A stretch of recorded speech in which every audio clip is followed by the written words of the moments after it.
সামনে ইফতারি, বসে থাকি আমরা তৃষ্ণায় সারাটা দিন, ছাতি ফেটে যায়। আল্লাহ দেখে, দেখতে দেখতে আল্লাহর একটা সফট কর্নার তৈরি হয়। এটাই সুযোগ কাজে লাগানোর, ঠিক কিনা?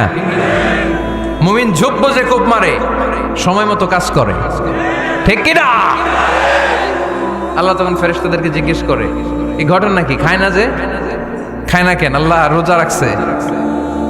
এগুলো কি? রোয়াবজা, পেঁয়াজ আলুর চপ, বেগুনি, মুরগির রান। খায় না। খায় না কেন? ওরা যে ক্ষুধার্ত। আল্লাহ আপনার ভয়ে।